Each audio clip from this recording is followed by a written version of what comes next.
नमस्ते दोस्तों, स्वागत है आप सबका हमारे चैनल गपशप में।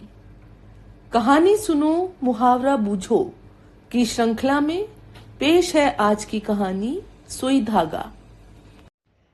ये कहानी है सुधा जी की, जो कि एक कुशल गृहिणी है। उनके पति सरकारी बैंक में क्लर्क हैं और उनकी दो प्यारी प्यारी बेटियां हैं। दोनों बेटियां स्कूल में पढ़ती हैं। कुल मिलाकर एक खुशहाल परिवार है उनका। किंतु जैसे जैसे बेटियां बड़ी हो रही थीं, उनकी पढ़ाई के खर्चे भी बढ़ते जा रहे थे। सुधा जी ने कॉलेज के दिनों में सिलाई का काम सीखा था, सो उन्होंने अपने ही घर के एक कमरे में लेडीज सूट सीने का काम शुरू कर दिया।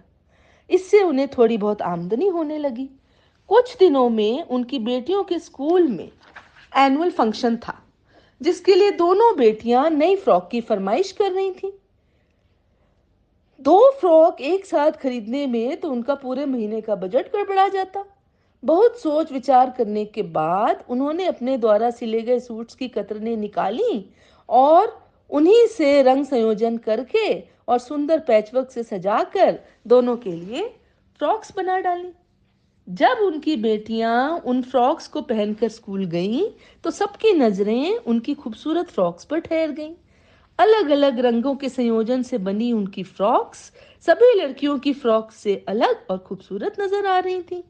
कई लड़कियों की मम्मियों ने तो उन्हें वैसी फ्रॉक बनाने का ऑर्डर भी दे डाला।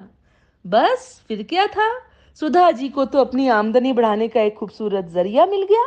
वे लेडीज सूट सीती और बचे हुए कपड़ों के टुकड़ों से सुंदर सुंदर छोटे छोटे फ्रॉक सीकर अपने बुटीक में सजा देती। जो लेडीज उनसे सूट सिलवाती थी, उनमें से ही कई अपनी लड़कियों के लिए उनसे फ्रॉक खरीद कर ले जाती। सूट सीकर तो वे कमाती ही थी, किंतु अब बची हुई कतरनों से फ्रॉक्स बनाकर तो उनकी आमदनी लगभग दोगुनी हो गई थी। इस प्रकार अपनी सूझबूझ से सुधा जी ने वो कहावत चरितार्थ कर दी।